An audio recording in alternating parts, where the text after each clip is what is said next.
आगे बढ़ते हैं और नजर दो अहम खबरों पर डाल लेते हैं। महाराष्ट्र के बाद अब दिल्ली भी देखिए अनलॉक की तैयारी कर रही है।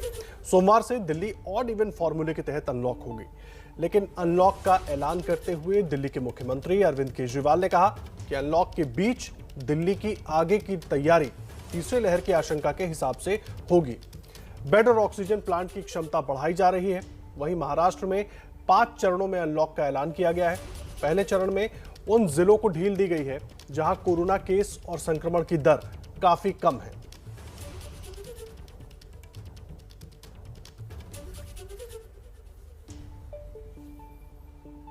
सबसे पहले आपको सुनवाते हैं दिल्ली को अनलॉक करने वाला सरकारी प्लान है क्या।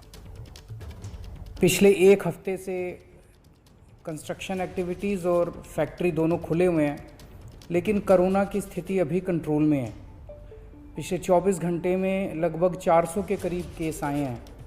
500 से भी कम हो गए हैं अब केसेस। 400 के करीब केसेस आए हैं और 0.5% के करीब पॉजिटिविटी बची है, संक्रमण दर बची है। तो स्थिति काफ़ी कंट्रोल में है और भगवान करे ऐसे ही कंट्रोल में रहे। तो ये वाला जो लॉकडाउन पिछले हफ्ते ऐलान किया था वो सोमवार को सुबह 5 बजे तक है।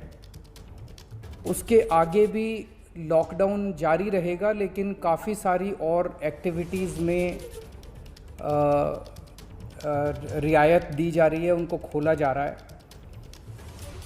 एक तो जितने बाज़ार हैं, मॉल्स हैं, उनको खोला जा रहा है ऑड इवन के बेसिस पे, कि आधी दुकानें एक दिन खुलेंगी, आधी दुकानें दूसरे दिन खुलेंगी, आधी दुकानें एक दिन, आधी दुकानें दूसरे दिन। 10 बजे से सुबह 10 बजे से शाम को 8 बजे तक दुकान नंबर के हिसाब से, ऑड इवन के हिसाब से दुकानें खोली जाएंगी। दूसरा, जितने दिल्ली में सरकारी दफ्तर हैं, उन सरकारी दफ्तरों में ग्रुप ए ऑफिसर्स जो हैं वो 100% काम करेंगे और ग्रुप बाकी उसके नीचे वाले जो हैं वो 50% काम करेंगे। लेकिन जो एसेंशियल सर्विसेज में काम करने वाले कर्मचारी हैं वो 100% काम करेंगे और हर एचओडी डिसाइड करेगा कि किसको एसेंशियल सर्विस कहना है और किसको 50% करना है और किसको 100% करना है। जितने प्राइवेट ऑफिसेज हैं उन सभी प्राइवेट ऑफिसेज में 50% मैन पावर के साथ वो खोले जा सकते हैं और लेकिन कोशिश करेंगे कि ज़्यादा से ज़्यादा लोग वर्क फ्रॉम होम करें और अपने प्राइवेट ऑफिसेज कोशिश करें अपने टाइम को स्टैगर करने की, कि ताकि सब लोग एक साथ सड़क पे ना आए। दूसरी चीज़, जो स्टैंड अलोन शॉप्स हैं और जो एसेंशियल सर्विसेज प्रोवाइड करने वाली शॉप्स हैं वो ऑड इवन के बेसिस पे नहीं, वो रोज़ खुलेंगी।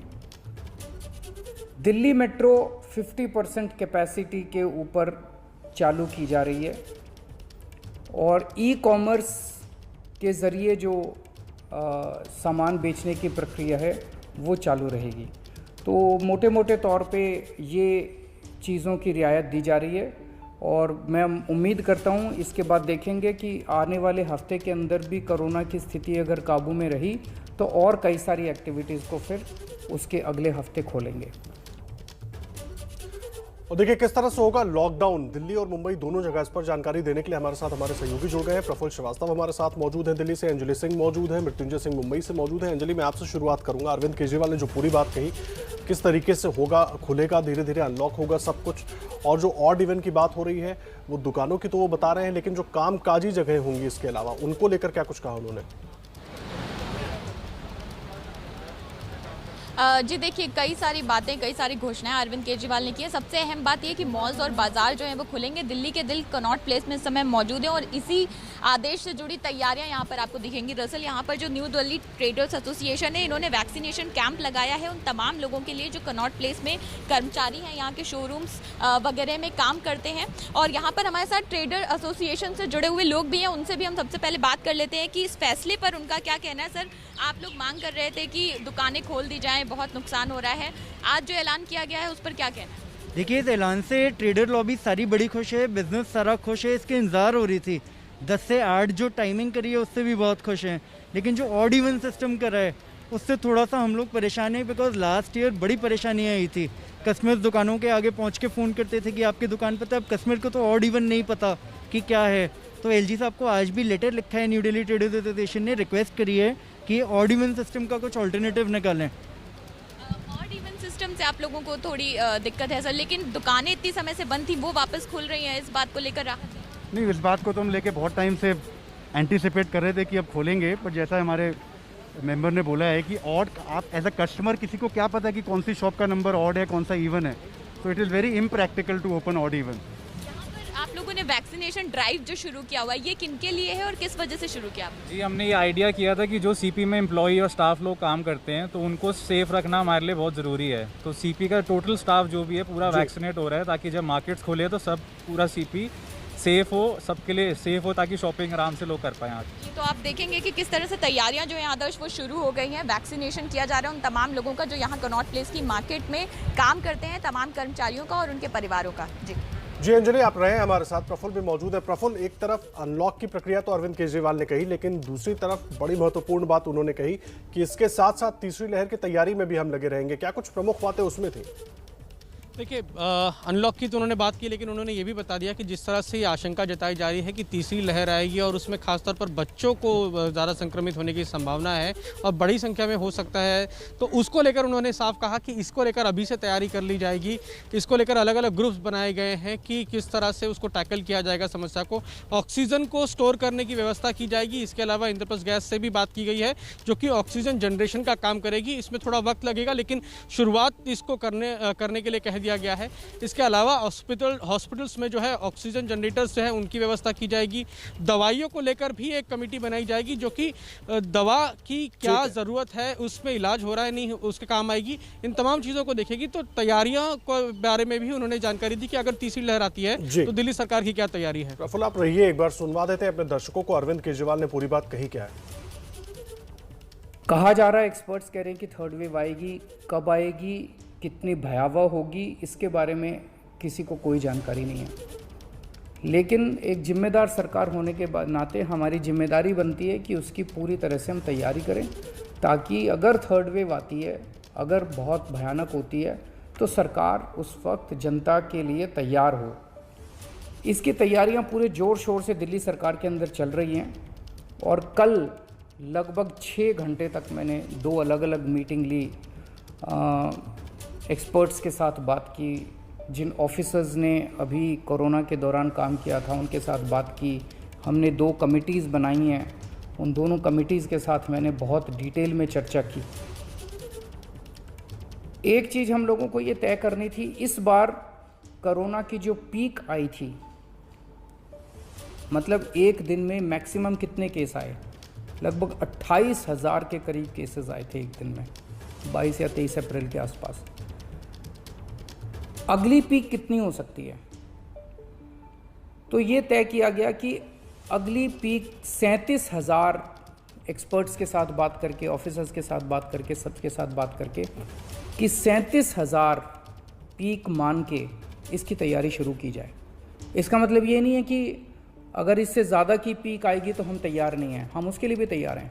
लेकिन एक तरह से 37,000 के बेस के ऊपर अगर हम तैयार हो गए, तो फिर अगर उससे भी कहीं ज़्यादा पीक आती है तो उसकी भी तैयारी हम लोग, उसकी भी, अगर 37,000 की तैयारी हमारी है तो फिर मान लीजिए और ज़्यादा आती है तो उसकी तैयारी तो होगी उसके लिए हम ज़्यादा तैयार हो पाएंगे। तो 37,000 को एक तरह से बेस माना जा रहा है। 37,000 की पीक की तैयारी के हिसाब से अब सारे कैलकुलेशंस किए जा रहे हैं कि अगर 37,000 की पीक आती है तो कितने बेड्स की ज़रूरत पड़ेगी, कितने आईसीयू की ज़रूरत पड़ेगी, कितने उसमें से बच्चों वाले होने चाहिए, कितनी ऑक्सीजन की ज़रूरत पड़ेगी, ये सारी चीज़ें, अब कितनी दवाइयों की ज़रूरत पड़ेगी, ये सारी चीज़ें अब कैलकुलेट की जा रही हैं। एक पीडियाट्रिक टास्क फोर्स अलग से बनाई गई है। वो पीडियाट्रिक टास्क फोर्स ये तय करेगी कि जितने हमारे ऑक्सीजन बेड्स होंगे उसमें से कितने बच्चों के होने चाहिए, जितने आईसीयू बेड्स होंगे उसमें से कितने बच्चों के होने चाहिए।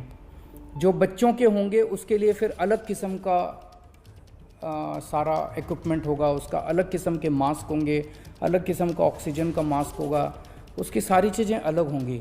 वो पीडियाट्रिक टास्क फोर्स बना दी गई है कल, वो अलग से अपनी तैयारी करके अपनी रिकमेंडेशंस देगी। और देखिए, दिल्ली का अपडेट लगातार हम आपको दे रहे थे, हमारे दोनों सहयोगी भी जुड़े थे और हमने सुनवाया आपको अरविंद केजरीवाल ने पूरी बात क्या कही है। उधर रुक कर लेते हैं महाराष्ट्र का, वहां से मृत्युंजय सिंह हमारे सहयोगी जुड़े हुए हैं, जहां पर लेवल वाइज अलग अलग शहरों में अनलॉक की प्रक्रिया शुरू होगी। मृत्युंजय, किस तरह से होगा ये लेवल वाइज और किस आधार पर बांटे गए, जरा वो भी हमारे दर्शकों को बताएं, और कौन से लेवल में क्या क्या सुविधाएं होंगी। जी बिल्कुल आदर्श, देखिए बीती रात 12 बजे एक नया गाइडलाइन जारी किया गया है और महाराष्ट्र को अनलॉक की तरफ लाया गया है। अब इसको जो अनलॉक है इसे 5 लेवल में बांटा गया है। महाराष्ट्र में 36 जिले हैं, इन 36 जिलों को लेवल में बांटा गया है, लेवल 1, लेवल 2, 3, 4, 5। अब ये क्या आधार होगा लेवल बांटने का? जिस जिले में 5% से कम कोरोना के केस होंगे और जिस जिले में 25% से कम बेड का ऑक्यूपेशन होगा, ऑक्सीजन बेड का, वो लेवल 1 में आएगा। यानी कि वहाँ पे कोरोना के केसेस कम है, वहाँ ज़्यादा सुविधाएं मिलेंगी, वहाँ ज़्यादा अनलॉक चीज़ें होंगी, वहाँ दुकानें खुल जाएंगी, मॉल, जिम, रेस्टोरेंट खुल जाएंगे, थिएटर खुल जाएंगे, लेकिन 50% कैपेसिटी के साथ। ट्रेन चलाने का तो जिम्मेदारी एडमिनिस्ट्रेशन का है, लेकिन ओपन जिम कर सकते हैं, वॉकिंग, रनिंग, ये खुले मैदान, खेलने कूदने के मैदान खुल सकते हैं, शूटिंग की इजाज़त मिल सकती है। और जो लेवल 5 होगा, यानी जहाँ पे कोरोना के केसेस बहुत ज़्यादा है और ऑक्सीजन बेड की जो कमी है वो कम है, काफ़ी ज़्यादा कम है ऑक्सीजन की, वो लेवल 5 में है। जैसे कोल्हापुर का जिला हो गया, वहाँ केसेस बहुत ज़्यादा है तो उसे लेवल 5 पर रखा है। वहाँ पर सिर्फ और सिर्फ अत्यावश्यक से जुड़ी हुई जो दुकानें हैं, मेडिकल शॉप है, वही खुली रहेंगी, बाकी सभी चीज़ें बंद रहेंगी, यानी जैसा कि लॉकडाउन में होता है। अब मुंबई किस में आता है? मुंबई को कल तक कन्फ्यूज़न था कि मुंबई 2 में आएगा, 3 में। तो जो मौजूदा रेट है मुंबई में, पॉजिटिविटी रेट 5.25 है, यानी 5% से थोड़ा ज़्यादा है। और मुंबई में जो ऑक्सीजन बेड ऑक्यूपेंसी है वो 25% से थोड़ा ज़्यादा है, तो इसलिए मुंबई को लेवल 3 में रखा गया है। यानी कि अब मुंबई में सोमवार से क्या होगा? मुंबई में सोमवार से दुकानें खुलेंगी, उनको 4 बजे तक का समय दिया गया है। सुबह 7 से लेकर 4 तक दुकानें खुलेंगी और वीकेंड पर ये दुकानें बंद रहेंगी। अत्यावश्यक से सेवा से जुड़ी हुई दुकानें सप्ताह के 7 दिन खुली रहेंगी, मेडिकल 24 घंटे खुले रहेंगे। तो इस प्रकार से 5 लेवल में जिलों को बांटा गया है, जिसमें मुंबई लेवल 3 में आता है।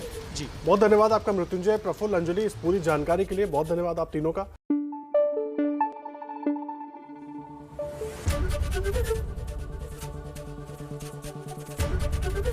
एबीपी न्यूज आपको रखे आगे।